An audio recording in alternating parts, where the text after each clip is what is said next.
Good morning. मैं हूं आपका होस्ट और एस्ट्रोलॉजर अमन। विदेश यात्रा को कुंडली में किस प्रकार से देखा जाता है?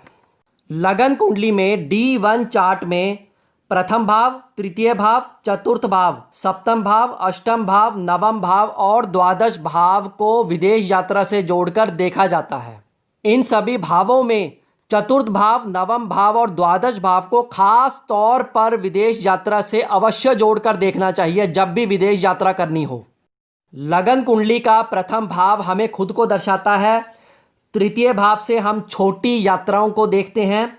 सप्तम भाव से शादी के बाद विदेश यात्रा या लाइफ पार्टनर विदेश का हो, उन चीज़ों को सप्तम भाव से देखा जाता है। अष्टम भाव से समुद्र की यात्रा को देखा जाता है। नवम भाव से दूरी की यात्रा, बहुत लंबी यात्राओं को देखा जाता है। और द्वादश भाव से परमानेंट सेटलमेंट को देखा जाता है। लगन कुंडली के प्रथम भाव का स्वामी यदि छठे भाव में, नवम भाव में या द्वादश भाव में बैठे हों तो ऐसे में व्यक्ति विदेश यात्रा अवश्य करता है। प्रथम भाव का स्वामी यदि द्वादश भाव में अच्छी प्लेसमेंट करके बैठा है तो ऐसे में व्यक्ति का सक्सेस फॉरेन लैंड में ही होता है। तृतीय भाव का स्वामी यदि नवम भाव में या द्वादश भाव में बैठा हो तो ऐसे में छोटी छोटी यात्राएं कई सारी करने के बाद व्यक्ति विदेश में परमानेंट सेटल भी हो सकता है। सप्तम भाव का स्वामी यदि नवम भाव में होगा तो ऐसे में शादी के उपरांत व्यक्ति विदेश में जाएगा या उसका स्पाउस NRI हो सकता है, जिसके बाद व्यक्ति विदेश में चला जाएगा अपनी मैरिज के बाद। सप्तम भाव का स्वामी यदि द्वादश भाव में हो तो NRI पार्टनर होगा या विदेश में जाने के बाद ही व्यक्ति मैरिज विदेश में रहने वाले किसी NRI लड़की से करेगा।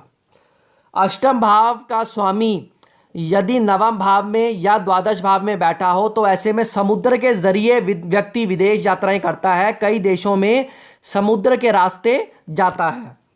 नवम भाव का स्वामी यदि द्वादश भाव में हो तो व्यक्ति को विदेश यात्रा करने से सक्सेस मिलती है, उसकी सक्सेस विदेश में ही पॉसिबल हो पाती है। और द्वादश भाव का स्वामी यदि लगन में बैठा हो या चतुर्थ भाव में बैठा हो या नवम भाव में बैठा हो तो व्यक्ति विदेश यात्रा अवश्य करता है और कोशिश करके वो परमानेंट सेटलमेंट भी काफ़ी केसेस में अचीव कर लेता है। ज्योतिष में 9 ग्रहों में 3 मुख्य ग्रहों को विदेश यात्रा से जोड़कर देखा जाता है। वो 3 ग्रह हैं, पहला राहु, दूसरा बृहस्पति या गुरु और तीसरा चंद्रमा।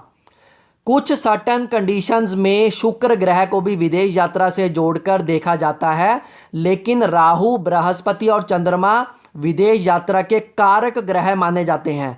राहु से अचानक होने वाली विदेश यात्रा को देखा जाता है, बृहस्पति से हवा द्वारा की हुई यात्रा को देखा जाता है और चंद्रमा से समुद्र द्वारा की हुई यात्रा को देखा जाता है।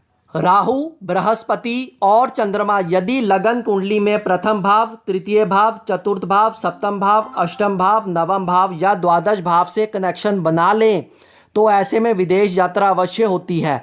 जितनी बार कनेक्शंस बनेंगे उतनी विदेश यात्रा ज़्यादा होगी और जितने कम कनेक्शंस बनेंगे उतनी विदेश यात्रा कम होगी। राहु, बृहस्पति और चंद्रमा इन भावों में बैठकर यदि राशि परिवर्तन कर रहे हो या एक दूसरे भाव में बैठे हो, इन भावों के साथ जितना कनेक्शन ज़्यादा होगा उतनी यात्राएं ज़्यादा होंगी। लगन कुंडली का चतुर्थ भाव हमारे बर्थ कंट्री को, नेटिव लैंड को रिप्रेजेंट करता है। चतुर्थ भाव और उसका स्वामी ग्रह यदि शुभ स्थिति में होंगे तो ऐसे में व्यक्ति चाहकर भी विदेश यात्रा नहीं कर सकेगा और यदि चतुर्थ भाव और उसके स्वामी ग्रह कमज़ोर स्थिति में होंगे, शत्रु ग्रहों से पीड़ित होंगे तो ऐसे में व्यक्ति बार बार विदेश यात्रा करेगा। लगन कुंडली के द्वादश भाव से 12वें भाव से विदेशी ज़मीन को देखा जाता है, फॉरेन कंट्री को देखा जाता है। द्वादश भाव और उसका स्वामी ग्रह जितना मजबूत स्थिति में होंगे, जितनी शुभ स्थिति में होंगे, शुभ ग्रहों से दृष्ट होंगे, उतना व्यक्ति विदेश जाकर सक्सेस प्राप्त करेगा और परमानेंट सेटलमेंट का योग भी अवश्य बनेगा। यदि द्वादश भाव और उसके स्वामी ग्रह पीड़ित अवस्था में होंगे तो ऐसे में व्यक्ति विदेश यदि चला भी जाए तो वहाँ पर उसको सक्सेस की प्राप्ति इजीली नहीं हो सकेगी। लगन कुंडली का चतुर्थ भाव और उसका स्वामी ग्रह पीड़ित होने चाहिए। लगन कुंडली का द्वादश भाव और उसके स्वामी ग्रह यदि शुभ स्थिति में हैं तो ऐसे में व्यक्ति विदेश यात्रा करके सक्सेस अवश्य प्राप्त करेगा।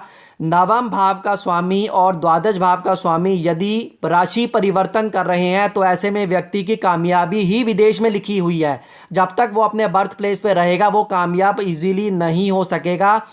ऐसे ही चतुर्थ भाव और द्वादश भाव के स्वामी ग्रह यदि आपस में राशि परिवर्तन कर रहे हैं या चतुर्थ भाव का स्वामी द्वादश भाव में शुभ स्थिति में बैठा है तो व्यक्ति को सक्सेस विदेश जाकर ही मिलेगी।